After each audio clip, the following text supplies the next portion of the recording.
A corporate budget is a deterministic, quantitative model of a firm's future. It operates not as a flexible spending guideline, but as a rigid mathematical system, where every dollar allocated turns a specific gear that drives the entire operational machine. The ultimate output of this calculation is the pro forma statement of income. This document projects the company's expected net income for the upcoming period, establishing whether the business plan is actually viable. That final net income figure does not materialize on its own. It is the end result of a massive interconnected cascade of departmental data schedules, where the output of one department's spreadsheet becomes the mandatory input for the next. This master budgeting flowchart maps how operational data flows downward to build the final financial statements. Everything originates with the sales budget top left. This forecast dictates production, material, and labor, cascading down to the cash budget and pro forma statements. Because this master budget is a strictly linked system, a single percentage point drop in that initial sales forecast will physically alter the calculations in every subsequent schedule, ultimately redefining the company's projected cash solvency months down the line. Transitioning from the overarching flowchart to the factory floor, the sales forecast directly dictates the physical volume of units that must be produced. That production volume then dictates the exact amount of human labor required on the assembly line.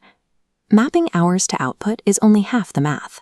A proper direct labor budget must calculate the fully burdened cost of employment to the firm, rather than simply multiplying the base hourly wage rate by the hours worked.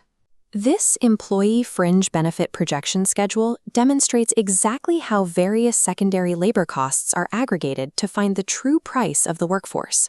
Look at the left column.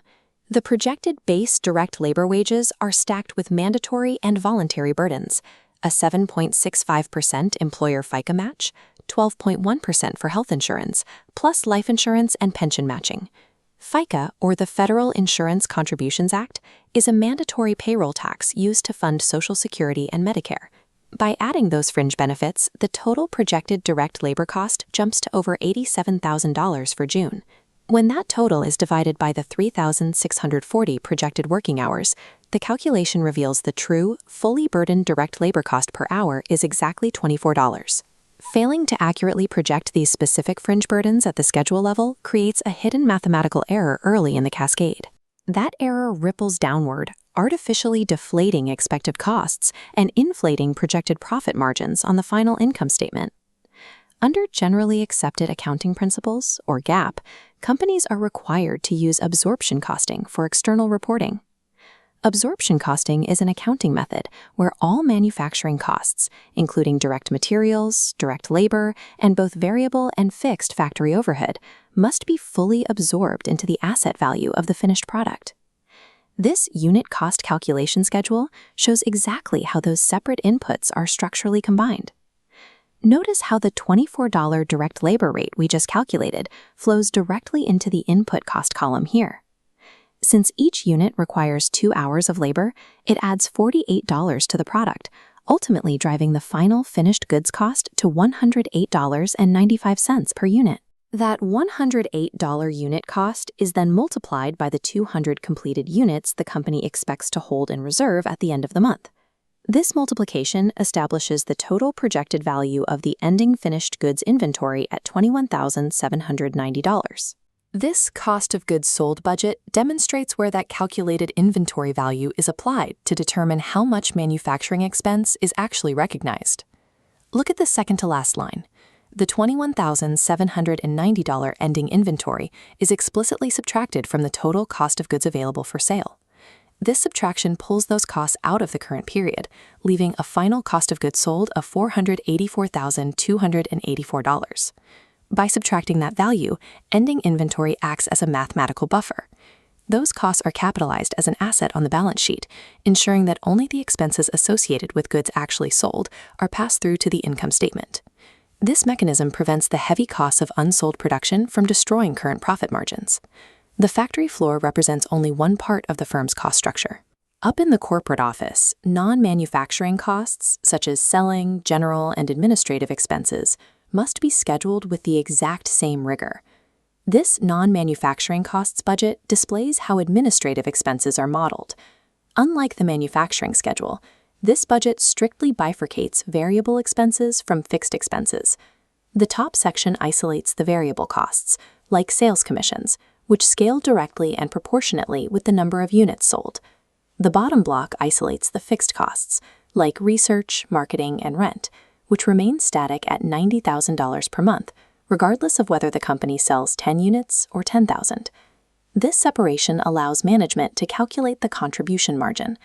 Contribution margin is the amount of revenue left over after paying all variable costs, representing the exact pool of money available to contribute to covering those rigid fixed overhead expenses.